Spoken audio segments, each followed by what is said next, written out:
My name is Tariq, and this is my supernatural experience. It happened to me when I was about 5 or 6 years old. I seem to remember it was quite a sunny afternoon. Nothing particularly unusual about that day. My mother asked me to go upstairs and wake my father, who often took afternoon naps. I remember feeling quite lazy, and I could not really be bothered going all the way upstairs to attempt to wake my dad sleeping. However, my mom insisted, so I did. I was about to walk up the stairs when I suddenly was overcome with fear, as what I had saw made no sense to me. There, at the top of the stairs, was the biggest dog I'd ever seen in my life. It appeared to fill the whole space of the landing and was near the height of the ceiling. The dog appeared to be aggressive and was barking and growling so loud that it could have woken the dead. I was so shaken and scared that I just froze in the spot. I shouted for my mom. I said, "Mom, I can't go upstairs," and she told me not to be lazy. I told her no, there was this big dog at the top of the stairs, and it would not let me pass. My mom came out to me, and she said, "Tariq, we do not even have a dog."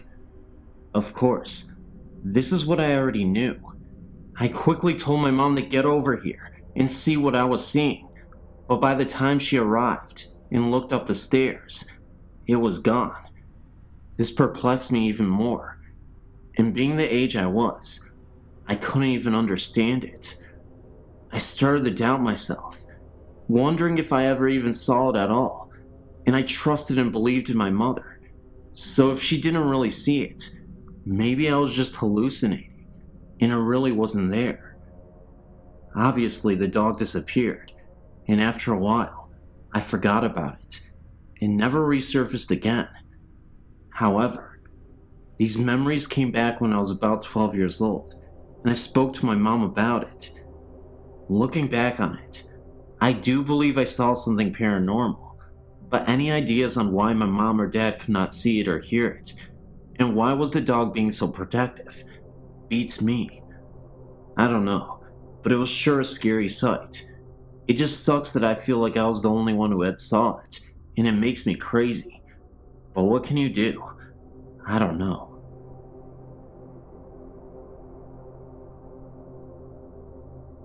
I recently had an experience that I can't explain, and decided to tell my story here. In June, my boyfriend Ian, our then 15-month-old twins, of course me as well, we all went to his family reunion. While we were there, we had a wonderful time meeting his family and getting to know everyone really well. We stayed at his father and stepmother's home with the immediate family. One night, while everyone was asleep, one of the girls started crying, most likely from being in a new place or losing her pacifier. I woke up, and still groggy, I sat up in the bed. I looked over to the crib. Next to the crib, there was a little old woman standing there looking into the crib. When I saw her, she didn't scare me, and I thought nothing of it. She looked at me, put her finger up to her mouth, kind of bent down, and whispered, "Shh." So I laid back down and fell back to sleep. Brianna slept through the rest of the night. The next morning, I got up and remembered what I saw. Not sure if I dreamt it or not. I pulled Ian away from the family and asked him if he had a picture of his grandmother. The family had spoken a lot of her the previous day at the reunion, but I had never met her. Ian was very close to her and was very upset at the time of her death. It would have been almost 9 years ago. They found one, and after I saw the picture, I felt this warmth, the only way I can describe it, and it filled my body. It was the lady I saw the night before. I wasn't sure if I should tell anyone, for fear of them thinking I was insane, but I decided to tell Ian. When I told him, he kinda gasped. Like I said, he was very close to his grandmother. I'm glad I told him. Later, as we were talking to the family, someone said, "Oh, It would have been so wonderful for her to be here and see all the family together. Speaking of the grandmother, Ian looked at me and asked me to tell everyone what I saw. I'm still new to this family and wouldn't want to be dubbed as the crazy one just yet, so I kept it to myself. Thanks for giving me a place to share this.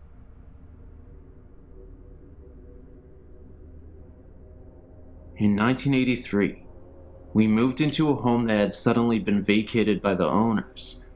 The man had suffered a heart attack at the front door and died. His wife went into serious shock and suffered some emotional distress. After the funeral, her children decided to take her back to Missouri. I'd personally known the couple in 1971, as I had lived in a house on the connecting street. Our backyards were contiguous. Mr. Williams had been the water superintendent for the city for many years. He was an upstanding citizen, a loving family man, and a friend to many people. Shortly after moving in, he got the feeling that Mr. Williams had never really left his home. At night, after everyone had turned in, footsteps could be heard throughout the home. It sounded like heavy footsteps stomping up and down the hall, outside the bedrooms. I would get up and check to see if the children were awake, and would find them sleeping soundly in their beds.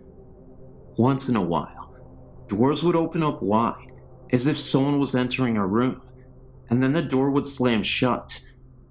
One night, my wife at the time awoke to see the form of a man standing at the end of our bed. He woke up on her side and leaned over a little. She laid there terrifying, knowing that I was very hard to wake up, and that if this were a burglar, I would not suddenly spring into action against the intruder. She maintained her position and just peered through her eyelids. Suddenly, the figure just faded away. These occurrences persisted for about a month. One morning, at around 2:30 a.m., we were suddenly awakened by the bedroom door slamming open with a violent force. We were very tired of Mr. Williams' nightly tirades, and I was running on my last nerve. I got up and decided to try to talk with this confused soul. I addressed him as Mr. Williams and told him that he had suffered a heart attack and had died. I told him that his wife had gone to Missouri to live with his children. I told him that we were paying rent to his children to live in this house, and we worked hard for our money. I started to get angry with him, and told him that if he wanted to rant and rave and stomp about the house, he needed to do it when we weren't there, as he was disturbing our sleep.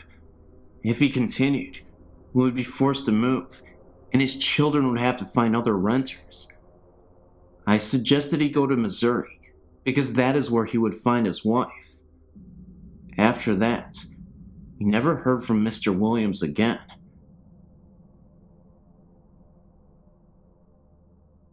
In August of 1997, I was helping a friend deliver some things for a post-funeral reception that was to be held in the officers' quarters number 1 at Fort Concho in San Angelo, Texas. Fort Concho is the best preserved and reconstructed cavalry fort in America. This is where the Buffalo Soldiers were stationed. It was very early in the morning, and we had to get the key to the building from the curator. We drove to the other side of the parade ground and parked the van. We went inside, and I took some things up to the staircase to the second floor, while my buddy worked on the first floor. I walked into the west bedroom upstairs, and immediately felt like I had just walked between two people that were standing shoulder to shoulder. I was walking into a tremendous field of static electricity. I had a cold sensation, and the hairs on my neck and arms stood straight out. I put the vase down that I was carrying, and found myself compelled to say, "Excuse me." Then I proceeded to the east bedroom. When I entered the room, I saw a little girl out of the corner of my eye, playing on the floor to my left. I placed the vase, and when I turned around, she faded away. A couple of days later, I was again with my friend. We stopped by the house of the lady who was responsible for financing the restoration of Officers' Quarter Number 1. My friend mentioned that I had felt a presence and saw a little girl. I told her that I had seen her in the east bedroom, and she told me that a little girl had died in that very room. Maybe it was her parents that I felt in the west bedroom, or just someone else watching over her. A few months later, I had the opportunity to stop by the officers' quarters number 1 when it was open to the public. I was walking around, and a staff member volunteer came up and asked me what I thought of the building. I told her I thought it was haunted, and repeated the story of the little girl. The lady took me into the dining room and pointed to a portrait on the wall. It was the same little girl I had seen upstairs.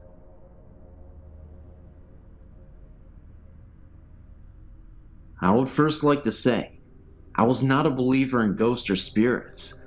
I was in the Navy at the time, and had been just transferred to Japan. My family and I arrived there in August of '91. I felt very lucky because the Navy had just opened Harrio, a new housing complex about 9 miles from the naval base. This meant that my family and I would not have to live off base. My wife and I were taken out to the Harrio to pick out a house. Being newly opened, we basically had the pick of the litter. My wife and I chose a nice 3-bedroom room townhouse in the center of the housing complex.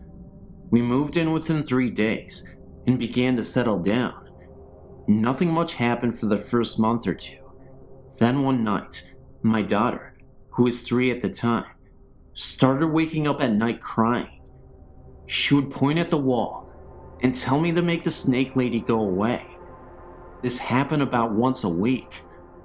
Of course, I thought she was just having bad dreams. We let her sleep in her bed when this happened. My wife became pregnant at the time, and we were allowed to move into a 4-bedroom house. I was hoping this move would solve the snake lady problem. As we moved into the new house, I assured her the snake lady was gone forever. Boy, was I wrong. It was about 2 weeks before our encounters with the snake lady started again. This time my wife and I could actually feel some sort of electrical charge throughout the house. These encounters intensified, and my daughter started to see more and more apparitions. She would tell me that the snake lady wanted to take her away. I, being a skeptic, thought the electrical charge was sort of funny, but never gave much thought about my daughter's nightmare being real. Then one night, my wife and I were awakened by my daughter screaming at the top of her lungs. We rushed into her room to find her pressed against the far wall, her feet approximately 1 foot off the ground. My wife and I both grabbed her arms, and with one of my feet pressed against the wall, I pulled with all my might. She wouldn't budge. I'm not a small man, 5'10", 191 pounds, and I worked out all the time. I could not get her off the wall. All the while she was screaming that the snake lady wanted to take her away. Scared to death, I started praying in my head. My daughter started to slide down the wall, and she fell into our arms. I don't know what it was, but I believe there is something out there that we don't know about. The next day I blessed every room in the house with olive oil. This seemed to do the trick, because my daughter never had another experience. My wife is Japanese, and she did some investigating of the area's history. Harrio was once an internment camp for the sick and dying Japanese soldiers of World War II. There is a shrine just outside the back gate for the soldiers that died there. And that's what we found out. Thanks for reading. It's funny, really, because I've been reading your site for quite some time, and have marveled over the experiences people have had, but never, ever thought I would be emailing you my story. This experience is mainly my 2 friends, but I experienced it firsthand last night. They live in RAF, Royal Air Force Quarters, in Middlesex in England, and have never really mentioned anything before. A couple of weeks ago, Susie and I were chatting about various things when the subjects of ghosts came up. Funny enough, the handprints have come back since Elena was born, said Susie. Handprints? What handprints? I replied. It seems that since they moved in over 3 years ago, they've had various things happen. So she took me upstairs, and there, clear as day, was a set of huge handprints on the wall, just above their bed. Apparently, she has tried everything to get rid of them, and they disappeared when she was pregnant. As soon as the baby was born, they came back, and when I saw Susie and Jay last night, they casually informed me that the handprints had moved. By now, I was getting quite spooked out. We went outside for a cigarette, with one of the music channels on the TV playing. When we came back in, the channel had changed to some gruesome true murder documentary. The hairs on the back of my neck were standing on edge at this stage, and it took Susie a good 5 minutes to change the channel back. Also, they've both watched a candle that stood on top of the telly very casually move from the middle and drop off at the end.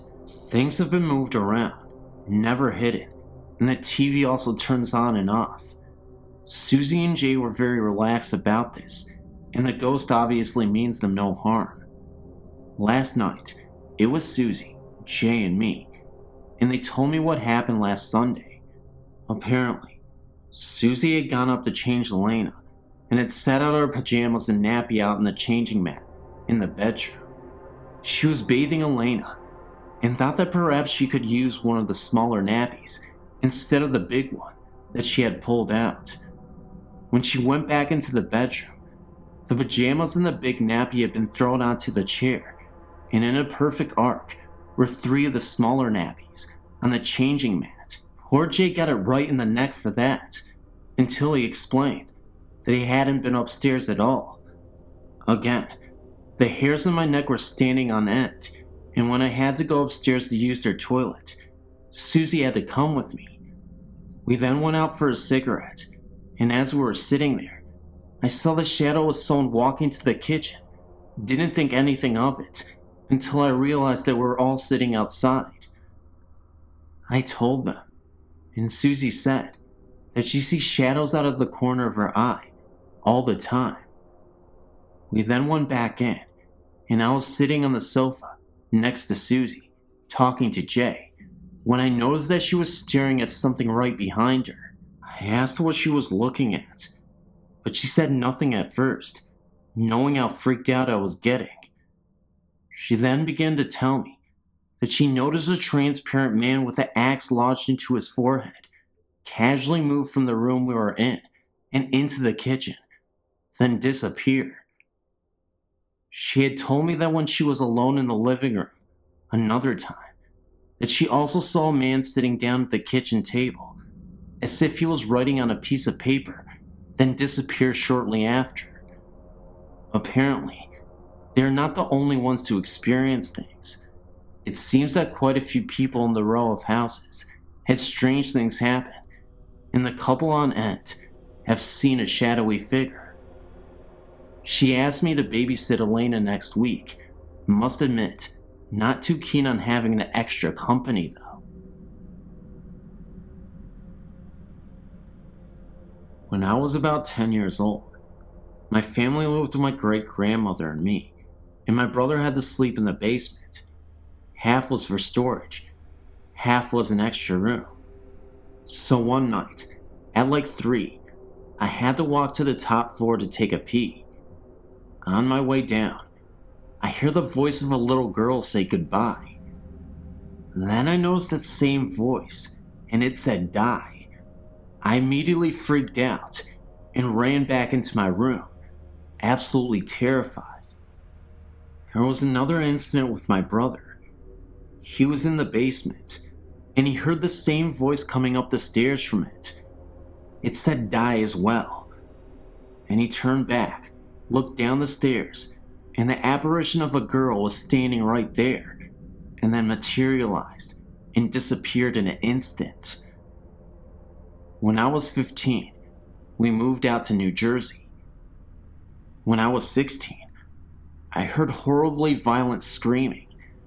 It sounded like a woman, and it sounded like it was coming from behind me. 3 days later, my brother, he was 19. He heard the same screaming coming from our bedroom closet. Nowadays, we don't hear any mysterious voices, but we both know they had to be ghosts. And not only that, they had to be evil. And I don't want to experience that ever again. I'm sure my brother doesn't want to either. Thanks for listening. Hey everybody, it's me, it's Phantom, and I'm back on a Monday like I said I was going to be. Unless you're watching this on any other day, and this is probably going to be a late upload depending on how my internet works, so we'll see. I'm kind of annoyed by my internet because it's so slow. It takes like 80 years to upload a 20-minute video, which I don't understand. But guys, sorry, my cat's clawing at the door and he wants to get out, so I should probably help him at some point. But not until I talk to you guys. Seriously guys, give this video a like, a shout out, a share, anything that fits your fancy, and we can accommodate for that. I think I'm talking about myself. I don't know what I mean. Seriously though, your shares, your subscriptions, your likes, all of that makes a big impact on my channel, and we're getting so close to 20,000, so go ahead and share the crap out of this video. And I had to family friendlyize myself, so it sounded more appropriate, and I want to get demonetized. I guess that's a phrase. Probably not, I just made it up, who cares? Seriously guys, from the bottom of my heart, thank you for viewing my videos, thank you for sharing, thank you for just being really supportive. Like I said, I haven't been very consistent lately, and I apologize, but I'm trying to change that, especially with this upload right now, so thank you so much, and I'll see you in the next video. I gotta go, guys. Love you, as always, and that'll never change. I want to hear from you in the comment section below, so please keep those comments firing down below, no matter what kind of comment it is. It could be sarcastic, it could be supportive, it could be a troll comment, I don't even care, guys. Just comment below, and you'll help me out.